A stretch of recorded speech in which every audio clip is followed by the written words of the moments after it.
We begin with NBC's Raf Sanchez in Tel Aviv and former Deputy National Security Advisor Ben Rhodes. Raf, you were at the Music Center.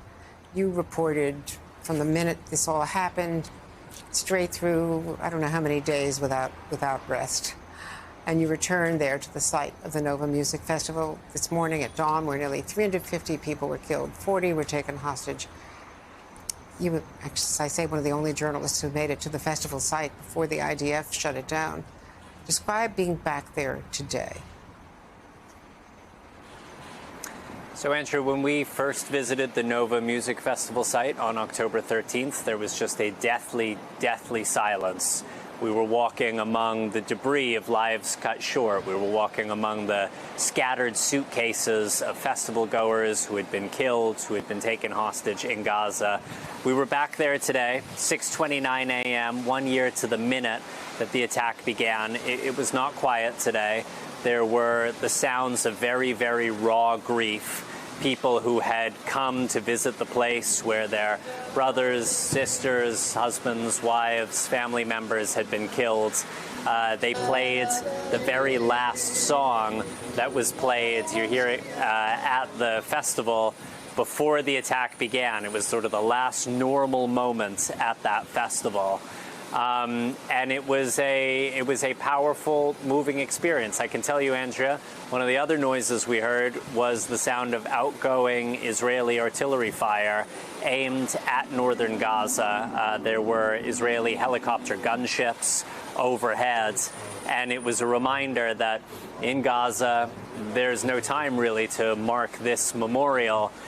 People are just trying to survive another day with this war without end. And I will say, Andrea, the first time I went to that music festival site, I asked the chief spokesman of the Israeli military the question that so many Israelis were asking, which is, where was the army that was supposed to protect the population of southern Gaza?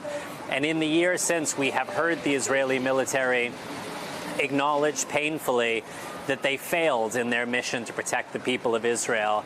We have not heard that same acknowledgement from the government of Israel, and this long-promised inquiry into the failures of October 7th, the failures in the intelligence leading up to October 7th, not only hasn't started, but it's not clear when it's going to. So 1 year on, many of these enormous questions just remain unanswered. Andrea. And to that point, Ben Rhodes, Netanyahu has never accepted responsibility for the intelligence and the security failures, and arguably won't until the war is over and those investigations are held. And right now, he is surging in terms of popularity because there's hope of getting those 60,000 plus people back home to the north with the way he's managed to decimate Hezbollah command and control. He's riding high. And he's also, as Ed Luce writes in the Financial Times today, he's been running circles around the administration, well, and others, but certainly around the White House, his closest allies.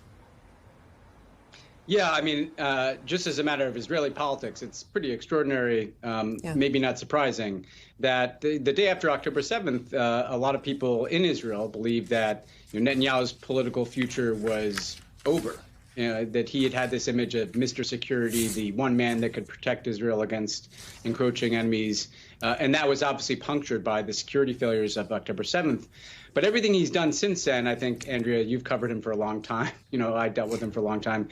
Everything he's done since then is very in tune with how he's managed his political career. He kind of obfuscated responsibility for October 7th, kind of pushed it down into the military. He pushed forward, as Raf said, any inquiry that might reveal the reasons why the military was not guarding the southern border of Israel, and that's largely because they were up in the West Bank protecting settlers who were emboldened by the kind of far-right coalition in Israel. And he avoided a ceasefire deal that could have brought the hostages home in favor of kind of escalation and perpetuation of the war, both in terms of the conduct of the war in Gaza, but also going into Lebanon and going after Hezbollah's leaders and now going in with the ground invasion. All of these things have been against the counsel of the Biden administration.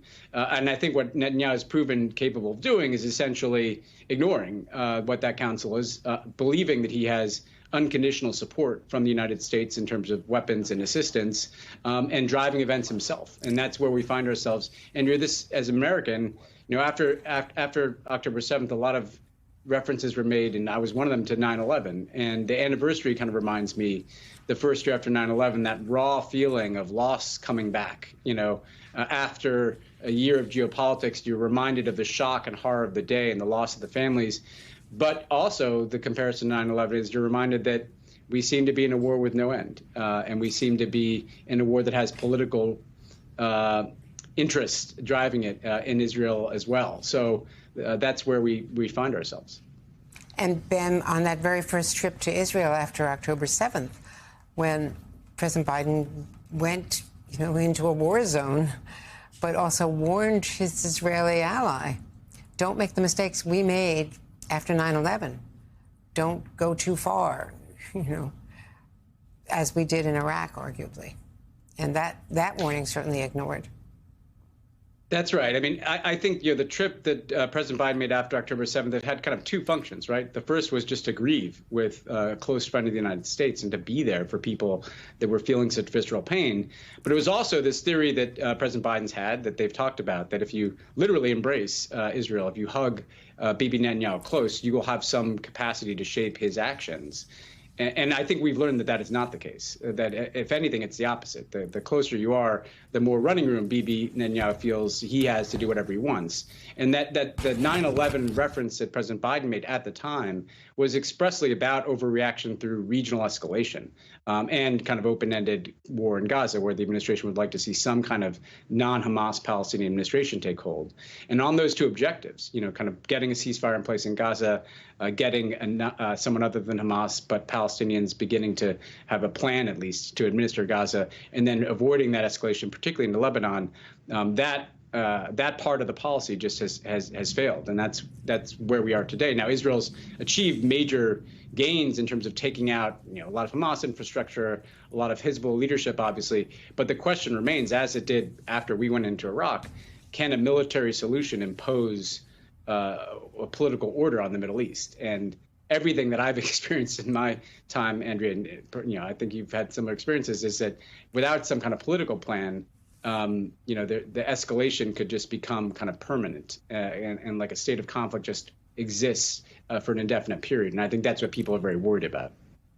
Raf, politically, does Netanyahu now have free rein because of the military successes against Hezbollah, the assassinations of dreaded Hezbollah and Hamas leaders? Does he have free rein to do whatever he wants in Lebanon, to do whatever he wants in terms of Iran? And he went back into Gaza, into Jabalia, arguably Jabalia, the end of October, a year ago. That bombing with a 2,000-pound bomb in the refugee camp is what gave license to the UN, to the rest of the world, or actually fueled the turn from mourning with Israel to actually condemning Israeli civilian deaths. Yeah, that's right. The Israeli military said they were going after a senior Hamas commander who was in an underground structure in the Jabalia refugee camp. They used an American-made bunker buster bomb, and that explosion killing well over 100 people. And as you say, it was sort of a turning point, that the world's deep grief and shock over October 7th, is beginning to turn sharply to the scale of the suffering inside of Gaza, and that suffering that has just continued over the last year. And your point is a good one, Andrea, in terms of Jabalia. It was, it's at the very northern edge of the Gaza Strip. It was one of the first places that Israeli forces entered when they began the ground invasion after October 7th. And they have come back again and again, as they've come back to Khan Yunis, as they've come back to Deir al-Balah. And it is, for many people looking on, a symbol that there does not appear to be a strategy here, that instead you sort of have the Israeli military playing whack-a-mole in Gaza, going from one area to another, pursuing Hamas, only for Hamas to pop up wherever it is that the Israeli military left before.